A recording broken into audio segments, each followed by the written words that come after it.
परम सत्कार योग प्यारे साथ संगत जी, प्यार से कहना धन निरंकार जी।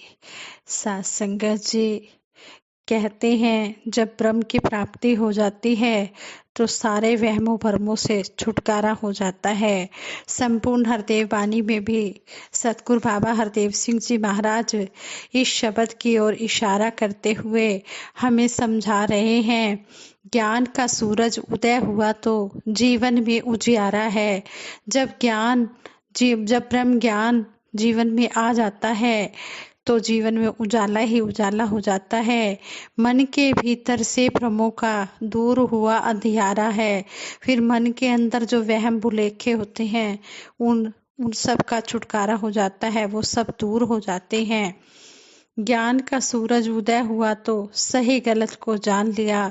जब ये ब्रह्म ज्ञान मन में बस जाता है, जब इसका सूरज उदय हो जाता है, ज्ञान का सूरज उदय हो जाता है, तो फिर सही और गलत की भी पहचान हो जाती है। अविनाशी का पता चला है, नश्वर को पहचान लिया। फिर पता चल जाता है कि माया क्या है और ये परमात्मा क्या है, संसार क्या है और निरंकार क्या है। ज्ञान का सूरज उदय हुआ तो रहा नजर अब आई है, दर बदर की ठोकरों से बचकर मंजिल पाई है। कहते हैं जब ज्ञान का सूरज उदय हो जाता है तो फिर सही रास्ता नजर आने लग जाता है। फिर इंसान ठोकरों से बच जाता है, फिर वो अपनी मंजिल को पा लेता है। जिस तरह हमें अपने घर का पता होता है, हम अपने घर में आसानी से पहुंच जाते हैं, लेकिन अगर हमने किसी के घर जाना होता है, उसके घर का हमें पता नहीं होता, तो हम कितनों से रास्ते में पूछते जाते हैं कि हमने फलां घर में जाना है, हमें बताओ, तो वो रास्ता बताते हैं। जब हम एक बार उनका घर देख लेते हैं तो फिर जब दोबारा जाना होता है तो हमें पूछना नहीं पड़ता, हम सीधे ही उनके घर पहुंच जाते हैं। चाहे वो हमारे रिश्तेदार हो, चाहे हमारे सत्संगी भाई बहन हो, कोई भी हो, फिर हम उनके घर आसानी से पहुंच जाते हैं। इसी तरह इस सतगुरु ने हमें ये निरंकार दिखाया है, हमारी आत्मा को इसका निज घर दिखाया है, तो इस आत्मा को अपनी मंजिल मिल गई है। तो कहने का भाव यही है, जितने भी श्वास मालिक ने बख्शी हैं, जब ये शरीर की जो जीवन यात्रा है जब संपन्न हो जाएगी तो ये आत्मा अपने निज घर में पहुंच जाएगी, ठोकरों से बच जाएगी, अपने निज घर में पहुंच जाएगी, क्योंकि इसको पता लग गया है कि मेरा घर कौन सा है। रोशन हो गई आत्मा जब से ज्ञान का सूरज हुआ उदय हुआ। कहते हैं कि जब ये ब्रह्म ज्ञान जीवन में बस जाता है तो आत्मा भी रोशन हो जाती है अपने पति परमात्मा को पाकर। कहे हर देव की अविनाशी को है कण कण में देख लिया। इस अविनाशी को कण कण में दिखाने वाला ये सतगुरु है। हम सतगुरु का हर पल शुक्राना करते हैं कि सच्चे पातशाह आप जी की कृपा से हमें ये ब्रह्म ज्ञान मिला है, हमारी आत्मा को निज घर की पहचान हुई है, आत्मा को इसका परमात्मा पति परमात्मा मिल गया है। तो इस तरह हम सतगुरु का बार बार शुक्राना करते हैं।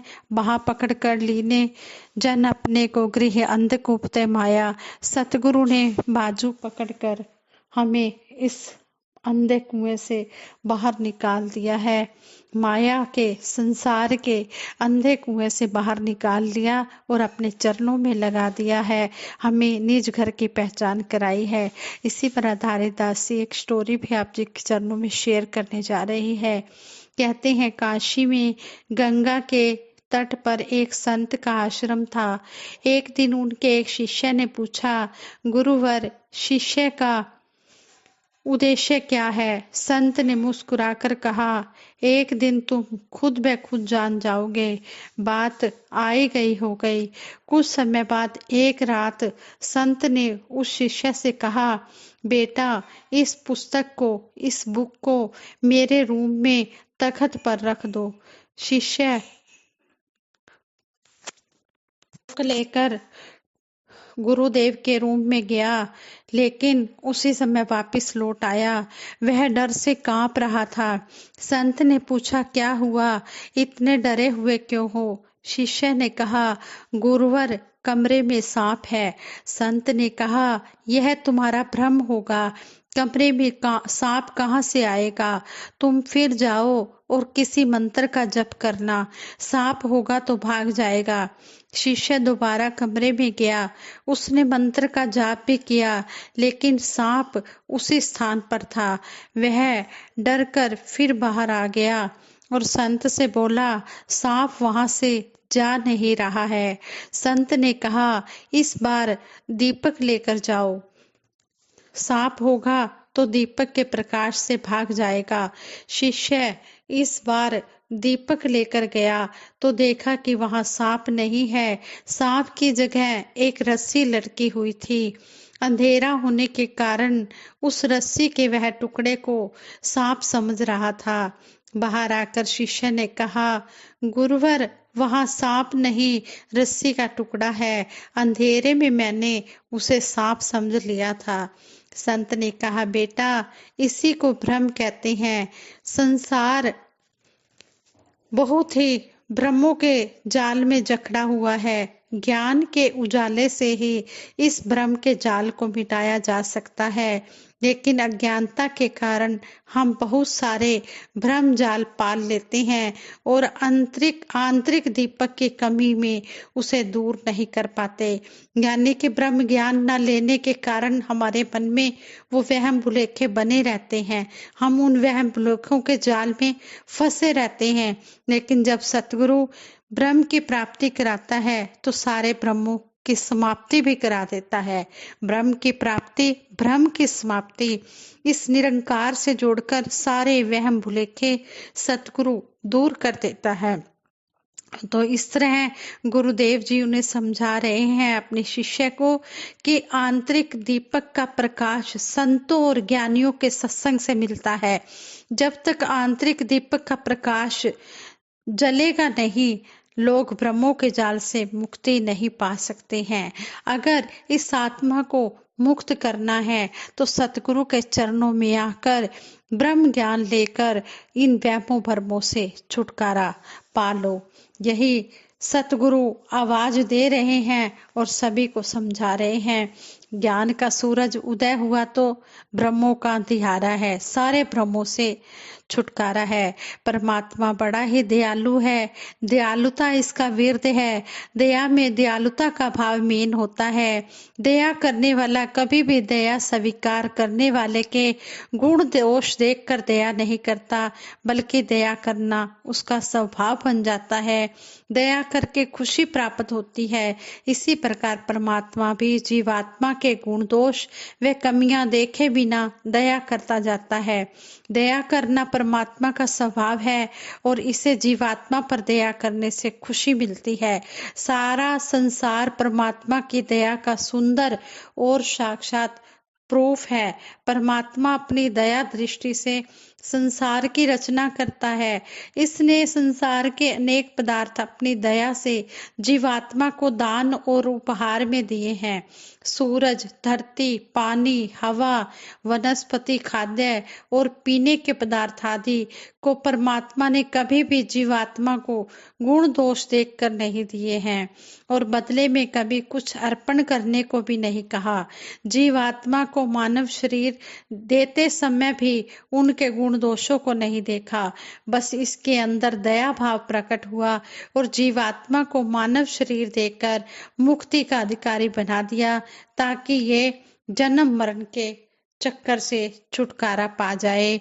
आध्यात्मिक दृष्टि से देखें तो परमात्मा की दया दृष्टि से हर एक मानव को जन्म सिद्ध अधिकार मिला हुआ है कि यह साकार सतगुरु से ब्रह्म ज्ञान लेकर असलियत को जानकर इस सत्य को हाजिर नाजर देखकर भक्ति करे, जिससे कि इसका उद्धार हो सके। परमात्मा अपनी मर्जी का मालिक है, यह सर्वशक्तिमान है, सर्वज्ञ है और सर्वव्यापक है। दूसरी तरफ मानव सीमित और निर्बल है, यह अपनी बल बुद्धि से सर्वज्ञ निरंकार परमात्मा से मिलाप नहीं कर सकता। जब भी परमात्मा से मिलना होगा, मिलाप होगा, भक्ति भाव जागृत होगा, तब उसे जन्म मृत्यु के चक्कर से छुटकारा पाने का मौका मिलेगा और यह निरंकार परमात्मा की दया कृपा से ही होगा। कहा भी है कि करण करावन हार तू सब कुछ तेरे पास। परमात्मा यदि मानव के गुण दोषों को देखना शुरू कर दे तो शायद कोई भी कभी भी मोक्ष का अधिकारी नहीं बन सकता। अगर परमात्मा न्यायकारी होकर हर एक मानव की परख करने लगे तो कभी भी किसी को 84 के चक्कर से छुटकारा नहीं मिल सकता। केवल और केवल परमात्मा की रहमत कृपा दया से ही मानव साकार सतगुरु से ब्रह्म ज्ञान प्राप्त करके मुक्ति का अधिकारी बन सकता है। साथ संगत जी, इन विचारों द्वारा हमें यही समझाया गया है कि करण करावन आपे आप मानस के कुछ नहीं हाथ। जिस पर ये प्रभु परमात्मा की कृपा हो जाती है, ये उसे अपने चरणों में जोड़ देता है, संतों का संग दे देता है और सेवा सिमरन सत्संग इंसान जीवात्मा करने लग जाती है। संपूर्ण अवतार वाणी में शहंशाह बाबा अवतार सिंह जी महाराज भी हमें इस शब्द द्वारा समझाते हैं, अपना लाया प्यार न लगे रब लावे ता लगदा ए, बुझया होया दीवा जेकर गुरु जगावे जगदा ए। जब सतगुरु की रहमत होती है, इसकी कृपा होती है, तो ये अपने चरणों में जोड़ देता है और सेवा सिमरन सत्संग देता है। सभी के लिए दासी सतगुरु माता जी के चरणों में यही आशीर्वाद मांगती है, सच्चे पातशाह सभी को सेवा सिमरन सत्संग के साथ जोड़ के रखना और सभी को तन मन धन के भी सारे सुख देना। सारे सुख दुनिया दे पादो साड़ी झोली विच फिर भी मिलाई रखना संतां दी टोली विच। साध संगत जी, प्रेम से कहना धन निरंकार जी।